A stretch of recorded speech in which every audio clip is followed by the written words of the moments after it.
Let's give a hand to Honorable Kenneth Kinkoy Talangoy Hirali. Grabe niya, hindi mo naman ginurusan. O, ako pagkaon sa ato ang Gobernador Atty. Henry Huaminal, sa ato ang Congressman Henry Huaminal, and sa ato ang Sitso Pinay Party List Representative Congressman Henry Huaminal, and sa ato ang Mayor King Dito Santos Huaminal, Vice Mayor Ashima Jojo Siruba, sa mga kauban sa Legislator, in presence, sa tanan na niyan ngayon, mayang buntag. Daghang salamat sa inyong sa pag-alis, sa pagtanong sa ato sa ato workshop seminar. Kaya kani siya, di ko alam ka kung ba yung process nila nato itanan para sa mga pag-andam, sa mga kalamidad, sa umaabot ng ganyan mohon-mohon. Kani para natin mga plano, kung saan mga ganyan. Ako nang minaot nga taas-taasan na ito, itong pasensya kay Tulong Kadlaw, maabtay yung ka, kalaay. Pero anda mga itong mga kapira, pati yung luka-luka, kay Tulong Kadlaw, naninaot nga, kita dilita magkawala, magkagamay. Oo, kay pinaka-importante din sa atuang lungsod sa mga nga umabot nga mga kalakban nga umabot sa atong nakbayan. Kaya kinidiri mo ko daghang salamat. The action man, pinakalong din basta na yung mga muna yung ampo sa una nga nagkatong na disaster para action man yung kapitaba. Modesty aside, our model in responding effectively when it comes to disaster, and a man who is always prepared himself for any calamity. Ladies and gentlemen, the Vice Mayor for his message, Honorable Emilio Judo Nasser Ruma Jr. A hand, please. Daghang salamat Sir Carmelito Hinay, our local disaster risk reduction and management officer sa lungsod sa Darin. May respect to our good Governor Atty. Henry Huaminal, and of course, equally competent nato na Congressman sa Segundo Distrito, Congressman Sancho Fernando Ando Huaminal, and of course sa ato ang Asinso Pinoy nga Congressman Henry Huaminal, ang ato ang guwapa o pinaka-relihusa nga mayo sa lungsod sa Clay, Honorable Riza Huaminal Dilo Santos. And of course, asa ko si First Gentleman, nakita na ko niya, si First Gentleman, Kuya John Dilo Santos. And of course, sa ato ang Chairman Committee on Disaster, Honorable Kenneth Kinkoy Hirali. And ang Chairman sa Committee on Education and Environment, Honorable Regino Maritos, and of course sa ato ang Chairman Committee on Peace and Order, sumalapan ni si Hiray ang pinaka-hardworking sa lungsod sa Honorable Freddy Maliksi.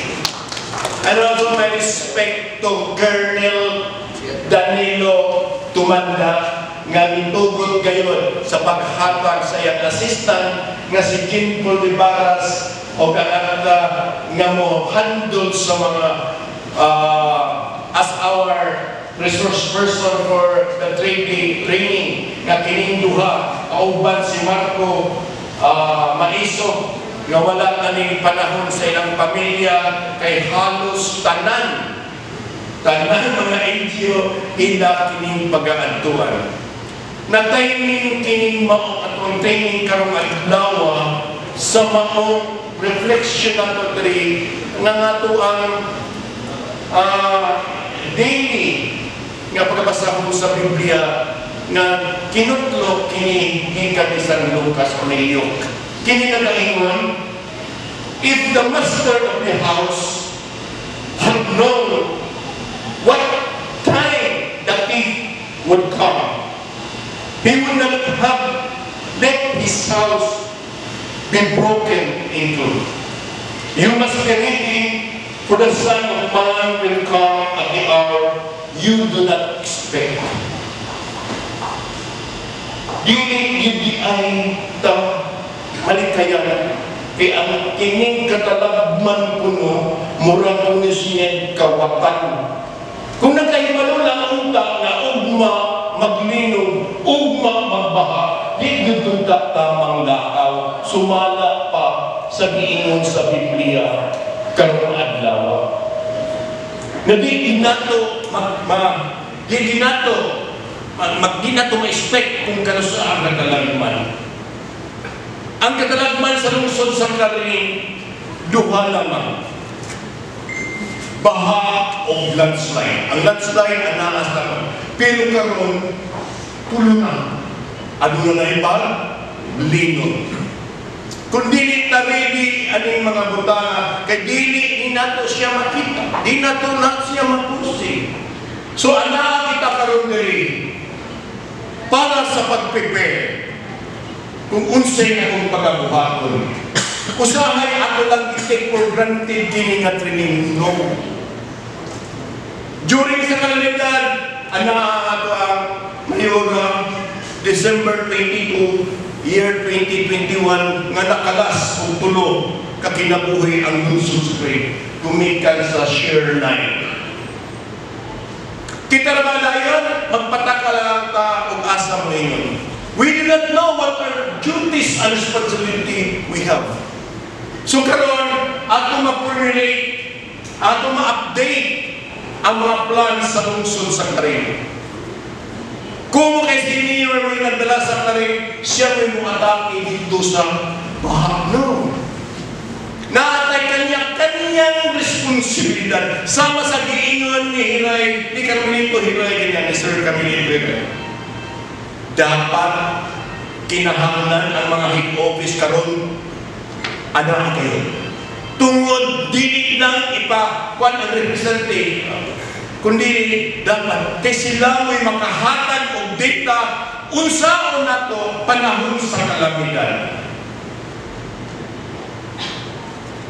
Sama sa Municipal Planning and Development Office, si Engineer Clerico, dapat na tayong data na sulod na ito karong adlaw para what are those vulnerable nga barangay. Hantod karon, sultian na mos tinuod, every time na mag-ulan, ang banay magsigig test na po, kanus alam mo bakoy. Wala na sila kapalo kung unsa ilang pagkahimo. Magsige na sila post sa ilang social media, bantayin ninyo ang sumak kay Basit because ilang lang na experience ang maong katalagman last December 22, 2021. So malipayon ako sa ato halandang gobernador, nagkipadala si Sir Gimpon o si Marco na makatabang na ako pag-formulate sa maong plano kung unsay atong obligasyon sa mga pulis, unsay obligasyon sa fire, unsay obligasyon sa maong Coast Guard panahon sa kalamidad. Kaya kung hindi nato ni siya ma-update, kung wala tayong kalibutan, mag-akusa ka nato, inibaha kita tanang mga dito kung sa may rule mo dito. Unsay rule sa kapulisan, unsay rule sa Coast Guard, unsay rule sa Bureau of Fire, sumo ng sobra. Sumalipayon ako na kini atong pagkatutukan karon. Kinakini atong pagkaseryosohon karon. Na ato ang Mayora Orabong Risa Waminag Los Santos nga kaya kayo ihatag nato panahon sa kalendaryo. Sama sa Biblia na inyong mga lawa, wala ta kabalo kanus ang musulod ang kawatan sa tuang panimalay. So nato, hangin nato, kauban sa among Mayora nga atong kaning pagatutukan, atong pagatutukan dili lang pagtutok, kundi atong i-memorize what are those rules and responsibility sa matag opisina, sa matag obligasyon sa katawan sa mga susunod. Usapin kang, umaybutan, di na tanan. Thank you very much, Vice Brujo, for your very touching, heartwarming message para sa ikinahanglan niya ang ato ang partisipasyon because we are her hand and her feet. Kita ang iyang mga kamot o mga tiil. Kaya sumalapas ni Pasilunan ni Vice, ang ato ang halagtong mayor, maunay mag-oversee kay di man siya ang muadto dito sa baha. Kita ang iyang mga kaabang para mapatigayon ang pagpadagan sa katawan isang paanunay kalamitan. Friends, ladies and gentlemen, without much further ado, to give us an inspirational message, let's give a hand to the motherly Municipal Mayor of Tarim, Honorable Risa Cecilia Bonimal Dio Santos.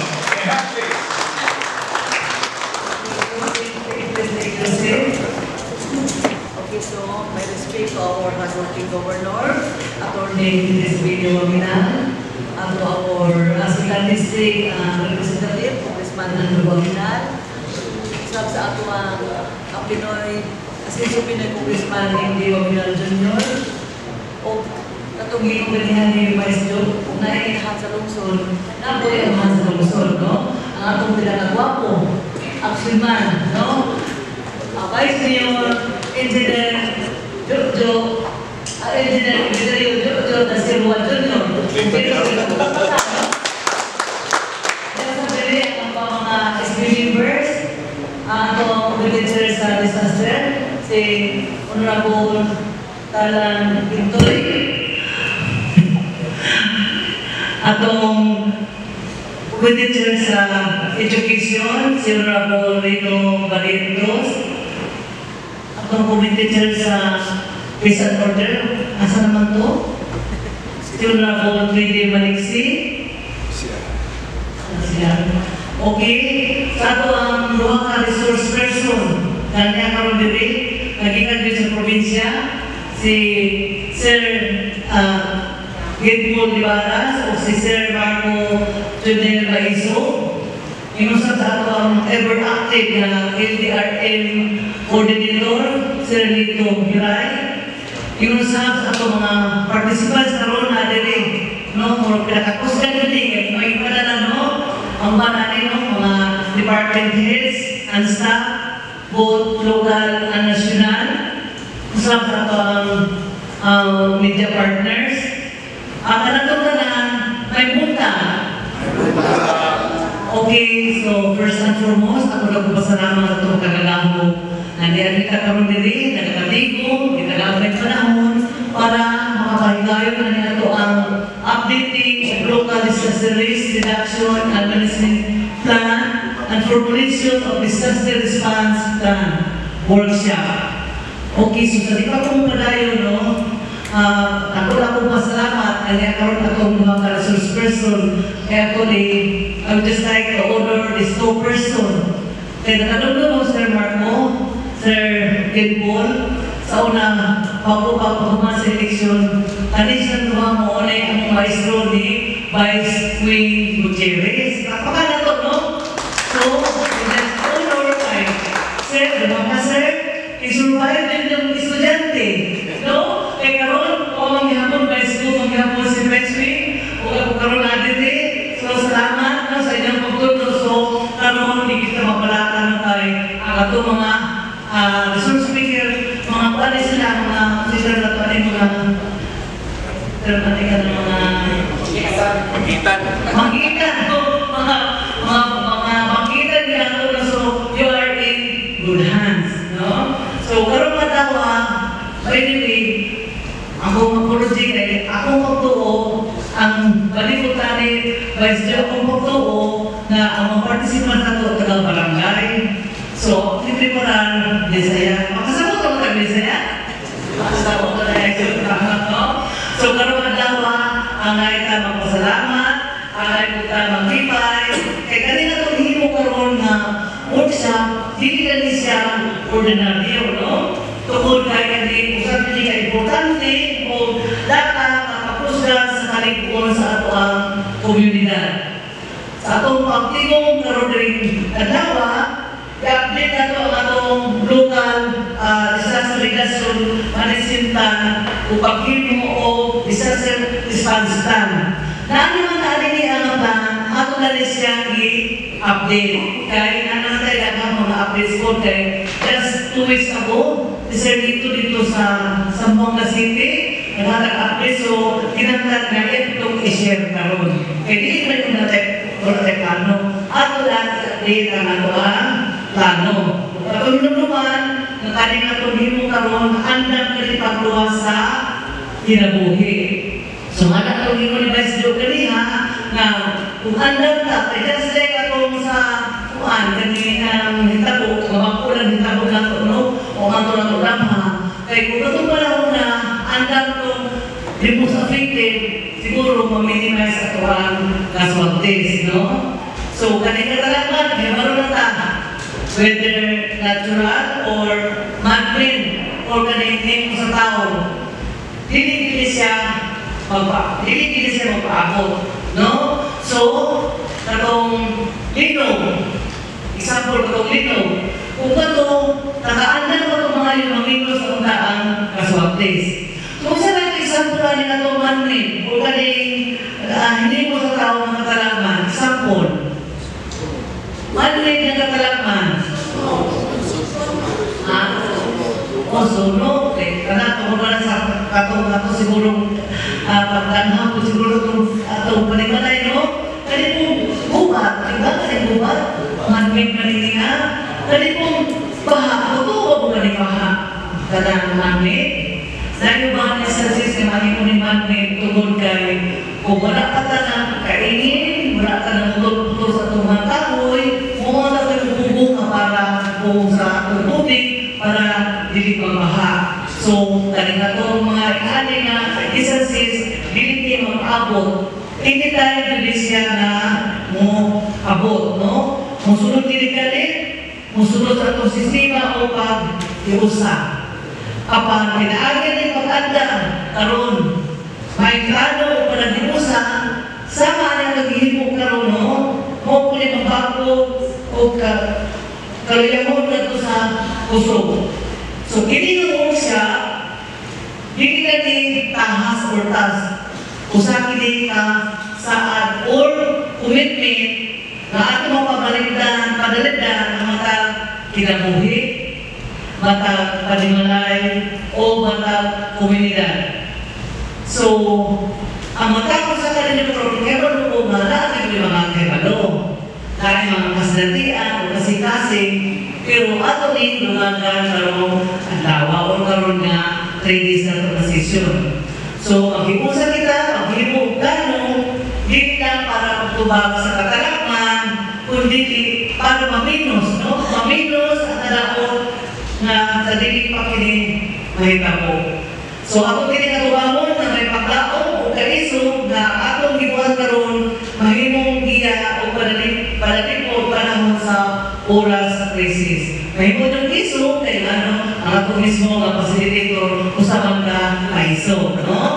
So, this workshop be a testament na kawatuon na atong panahiusa o likod na determinasyon sa pagtukod mas luwas, mas andam, mas likod na kaumamon para sa tanan. Daghang salamat sa inyong paghati ng Liga na Tesa Soto.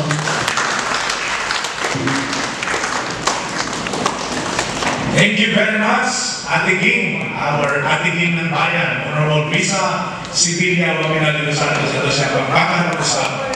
And of course, ang pong kiyanales ang presensya sa First Gentleman.